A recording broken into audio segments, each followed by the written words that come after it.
guys, Simene Walden here, the student teacher. Listen, I hope you're enjoying the 20 days of 20 minutes professional development with yours truly. I am an educator, I'm a speaker, I'm an author, and I'm a new teacher coach. And so we're doing this series to give you some foundational tools and strategy for those of you that's been in education for a while. This is definitely a great resource and a refresher for you. So listen, stay tuned, stay connected to what I'm doing. You can go to Facebook and follow me. You can go to YouTube and like, subscribe, and share. And I look forward to you on the other side of the series. Peace.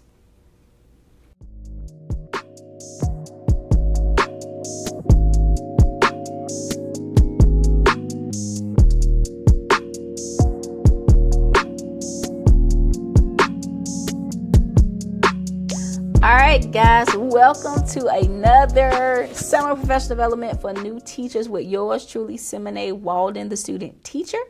I provide quality education for students by training new teachers on how to build quality relationships and quality pedagogy within the academic space. And so I'm excited. And so we did part one of the types of teachers, and I kind of shared a little story about the love of my life, and then we kind of transition out. And so I want to come back and do part two, and we're going to really stick to the different types of teachers or types of individuals or type of people that you're going to meet in the academic space. And not only the academic space, but these people are all around us. And so we're going to go from A up until Z. I'm going to give you some quick overviews of the type of teachers, and I want you to think about what type of teacher am I?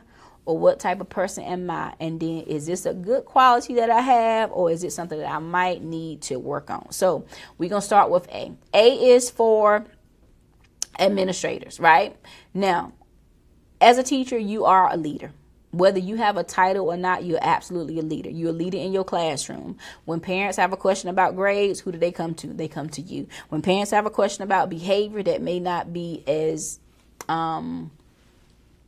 challenging, they're gonna come to you, right? The student's gonna call your name 55,000 times a day. You are a leader. So you may not be the school administrator, but you are definitely an administrator for your students. And again, remember, build that rapport with your administration team. And it's not about kissing up or sucking up or trying to do it the world's way, but it's about being respectful and having a genuine concern for the people that are leading you. Right? At the end of the day, as far as our administration is concerned, to me, is that they have the vision of and the mission of what the school is supposed to do. They disperse it to the teachers so you can actually carry it out, because an administrator cannot go in everybody's classroom and teach every single thing. And I would say this for those of you who may be in administration. You have to make sure you're also building a good relationship with your teachers and your people that you're leading, because they can be turned off because of the leadership style. They can be turned off if colleagues are speaking and being very warm and friendly, but you're not being very warm and friendly. That's going to be like a whole turn off, right? So the first person that you might, some of the people, here's our dice again, but listen, the dice, take a chance on yourself. Take a chance on yourself. So A is the administration. Now, the other A I would give you for being in the academic system is being accountable. Be accountable. Be accountable for your actions. Be accountable for your own learning. Be accountable. The second type of teacher that you might meet in the educational system is, unfortunately, a bully. And you have a lot of adult bullies who bully children, who are mean. Please do not set your year up or your classroom thinking that, and I'm going to give you, I always like to share stories because I told you I ain't a fake teacher. I'm telling you what I've experienced and what I know. I had a teacher, she had, I thought she had really good classroom management. And so I went to her and asked her one day, I was like, girl, like, how you get these students to behave? Because I've been in her classroom and I've seen, students sitting down, doing what they supposed to do. She was a math teacher. And her response to me was, girl, I'm crazy. And I walked away feeling very defeated. And then when I thought about it, I was like, crazy is not a classroom management strategy.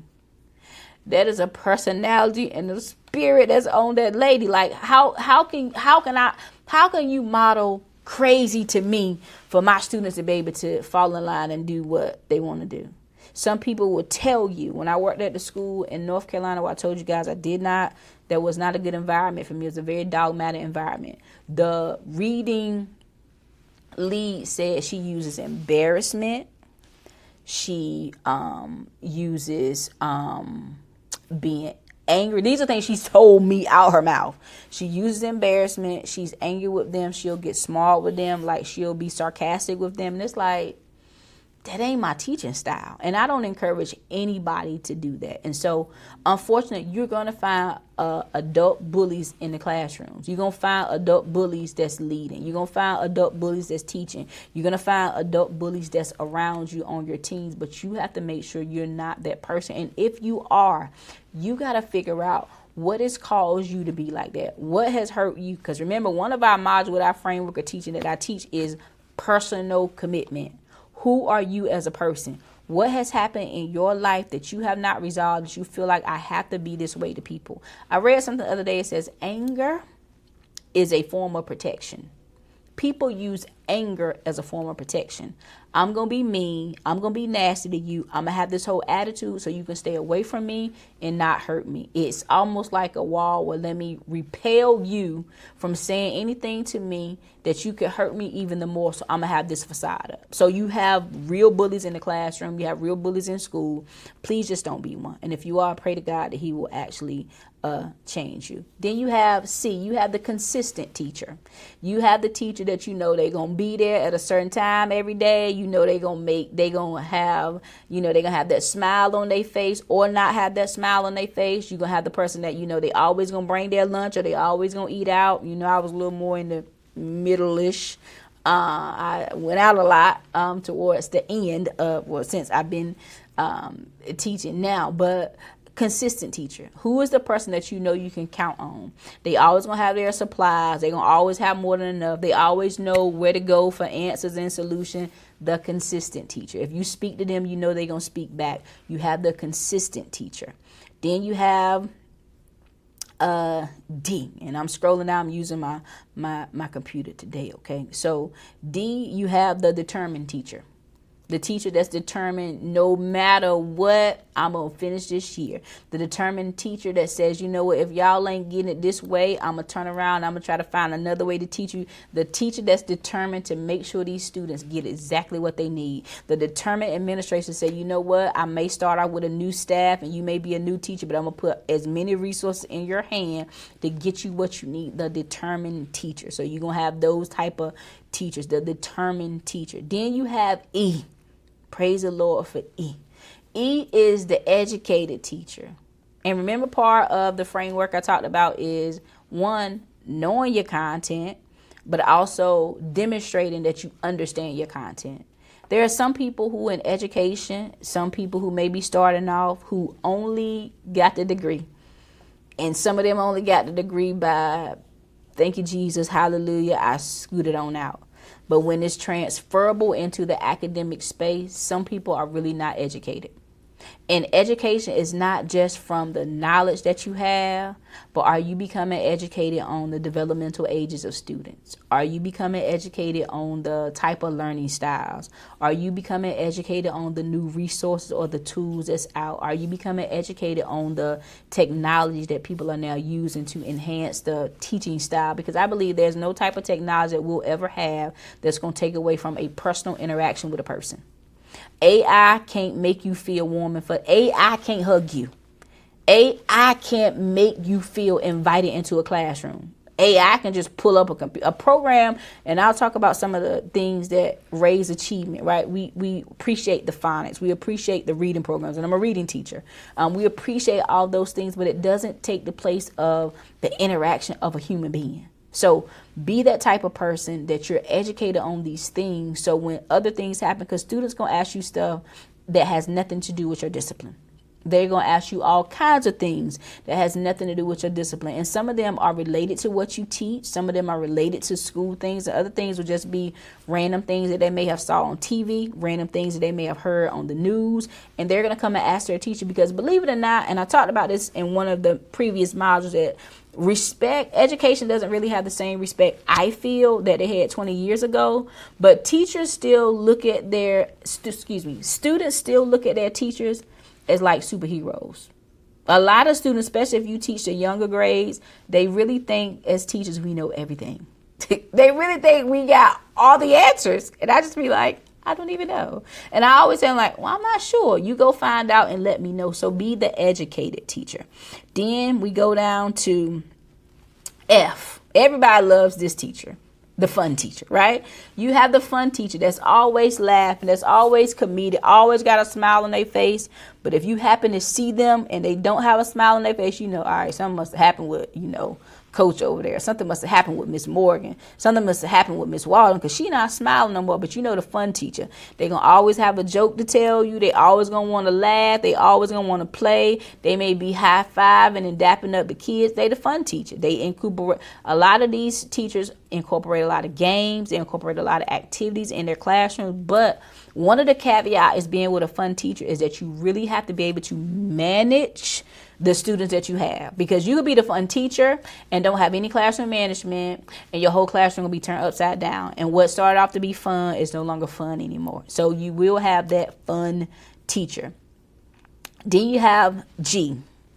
You have the teacher who's only focused on grade. You have the teacher who grades everything. I call it the graded teacher. The teacher who grades everything. They spend their whole life, all their weekends and all their time grading every single thing. That's the teacher that is, they focus on grades. And not to say that grades are not important, but I always tell my students, listen, if you fail this class, it's because you ain't did nothing. I'm going to give you all the chances in the world to make sure you get your grades. And there's nothing wrong with allowing students to retake stuff. It's nothing wrong with allowing students to correct their papers. For some of you who went the teacher route, you had to take the praxis. Some of us did not pass it the first time. I didn't take, so I told you guys I didn't do educational route. So in North Carolina, we had 3 years to get your license. And I took the classes and got the classes, but when it came to the praxis, I kept hearing people talk about the praxis is so hard. And one of my friends, she didn't pass it the first time. And again, that's why it's mindful of the type of colleagues that you're listening to. I was listening to my friend and she was like, girl, it's hard. You might not pass it the first time. And so out of fear, I did not take it. And where I was in Greensboro at the time, we got a new principal. He had left. We got a new principal. And when he looked at, who was certified or not, they asked him, would you like to keep Miss Walden? She would now, I guess my license would turn into, I don't know what type of license it would have turned into. And he says no. And so I had to go down to the human resource because they had let me go because I did not meet my criteria, because I did not take the praxis out of fear of what my friend told me. And when I met the HR person, this was in Gifford County Schools in Greensboro, North Carolina. Shout out to y'all. She was like, Miss Walden, he said, it's a Title I school. It was almost like being in like a turnaround school at this point. It was failing. The old principal left, and it was like, we need certified teachers who can get these scores up. And I guess he figured because I didn't get my license that I couldn't do it. And so she says, my friend just left the county. She's a principal at a charter school. I'm going to call her. I think she has a reading teacher position open. She called the lady. The lady said, send her over. She told her my situation on the phone about not being certified. And while I have spent the bulk of my education in public charter schools, I got there because I wasn't certified. So this is one thing you also need to know about charter schools. Charter schools, and I know this is for North Carolina, I have to do more research for Maryland. You only need 50% of your staff to be certified. So a lot of times, as a parent, you would say, I want to put my child in this charter school because you think it's better. And not to say that it's better or worse. I done been in both. And I done seen the same behaviors in both settings. And sometimes worse in charter schools. Just as my own personal opinion. Because parents will put their child in a charter school thinking it's going to be better. And not to say again that it's not. But if you don't have teachers who are qualified, they don't have all the resources and tools that they need in order to manage the class and also to teach the class. And this is why I'm doing this summer professional development, because I want you to be able to get some things that's going to help set up your year before you actually get there. And so I went over there. She hired me and was like, well, I have to pay you sub pay. So then I went from being teacher salary to sub pay. And she said, once you pass your praxis, I'm going to allow you I'm going to do retroactive your pay, and then you'll be back salary again. I took the practice I took the day before off. She allowed me to. I took the day before off. You know, you put in your little, you put your time in. And I stayed home and I studied, I prayed. And by this time I wasn't even saved. I was still just living a real crazy life. I would be going home smoking, getting high. This is before they legalized weed. I would get high. This like my third year teaching. I would drink alcohol because I just wasn't a good person. And so I was like, Lord, you got to help me. And I ended up passing the first time. I lost my whole job because of listening to a colleague, which was a friend who was also teaching at the time. But you got to make sure that you are around the right people. Now, I believe that everything worked together for me because I ended up being at that school for 4 years, and it was a great, great school. I love that school. That's why I learned how to build rapport with students. It was really my colleagues that witnessed to me. It witnessed to me about Christ. And it was another colleague, and she showed this to me years ago, and I still had a little card. She was real nice. It's a school I got let go of. Matter of fact, she was a home ec teacher. Her name was Miss Tisdale. This is why it's important who you connected to. I wasn't saved, but she was so nice to me. I wasn't saved at all. And she was so nice, and I liked her because she was nice. And she would invite me over to her house. She was a culinary teacher. She did cooking classes outside, and she would invite me to events. And when I moved to Maryland, and she would see the stuff I would be posting on social media, and she's like, I'm so proud of you. And she sent me this index card one day. She said, hey, I went to church, and her pastor said, I want you to write down 3 people's names I'm believing that you're believing to get saved. That lady sent me that index card. It had A. Shaw, which is another student that we both taught, S. Walden for Simene Walden, and another lady I didn't know. And she says, when I met you, God told me to pray for you. And she see the fruit of that prayer years later. One of my friends I went to the charter school with, it used to be funny to me. I'm not a shouter, all type of thing. I can't do those dances. But that girl would do that every day. She put on her shouting music, and she would shout down the hall and laugh before the kids came. Sometimes she would do it with them there. And it was funny to me, but it drew me to her. And so you're going to find all kinds of people in the academic space. You got to find the ones that's going to be beneficial to where you are and where God is taking you to. And so then we have this teacher who was the graded teacher. So I shared that whole story about my practice because you may have to take something more than one time. You may not get it the first time. We have to have the same grace with our students. You have to have the same grace with your colleagues because they may not get it right the first time, but it doesn't mean that they're less than. It doesn't mean that they're smart. It could be some students have testing anxiety. Some adults have anxiety when it comes down to evaluation, and we'll talk about that. But if you are the graded teacher, just know, leave room for grace for that. Leave room to allow modifications and changes when students don't do well on their grades. Don't make a system where you want everybody to fail. Don't make a system where, I'm gonna make this assignment way more, or if assessments, because some counties already put the assessments in. Don't make an assignment in the category that is the most graded because now you want students to fail. Don't do that to people because, again, that's more of an integral issue than you just being a teacher. So then you have the graded teacher. The H is the hospitable teacher. That's the teacher who want everybody to be well. If they know it's your birthday, they're going to come around and sing birthday to you. I think I'm more of the hospitable teacher, right? That was one of my characteristics. I always went through and every month we put everybody's birthday up there. If you start in August, I did July and August, and every time when it was their birthdays, we sung to them, right? We made it a big deal. So you might be the hospitable teacher who you celebrate people's birthdays if you know it's their anniversary, if you know they're going on vacation, if you know they even got sick. You are the person that's trying to be hospitable, making sure everybody's well, and not because you're trying to earn brownie points, but you really want to make people feel good. So you're going to be around the hospital. You're going to find some hospitable teachers.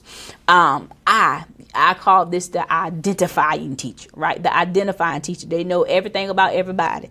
I don't know how they know everybody's business, but my God, anything you want to know, they can identify you, where to go, who to see, what happened, when it happened. It's almost like they CNN news reporters for whatever reason. So you have that type of teacher. And if you know somebody is an identifier teacher, you need to make sure that you ain't sharing information with them that you don't want them to identify about you later on. Okay, so be mindful of that. And then you have J. That's the joking teacher. It's kind of like the funny teacher, but with the joking teacher, is they don't really take stuff serious. Like, and it's not even necessarily a bad thing, but it's a thing where, you know what I'm saying, ain't too much gonna get up under their skin. Because they like, you know what, y'all ain't about to stress me out.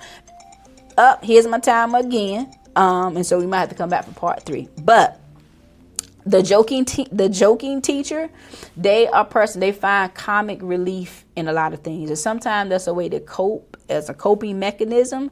And then other times it's just a way to say, you know what? And for some teachers who've been doing it for a while, it's like, y'all ain't about to stress me out. Right? I done seen this happen more times than none. I'm going to just laugh this thing off. I'm going to go home, do something enjoyable, and then tomorrow I'm going to come back. The word of the Lord says laughter is good medicine for the soul. So you're going to find those teachers who are just like the joking teachers. And so find yourself wherever you are in these today. So below in the comments, I want you to type, what type of teacher do you think you are, from A to J? What type of teacher do you think you are? Put in the comments anything that, you know, stood out to you.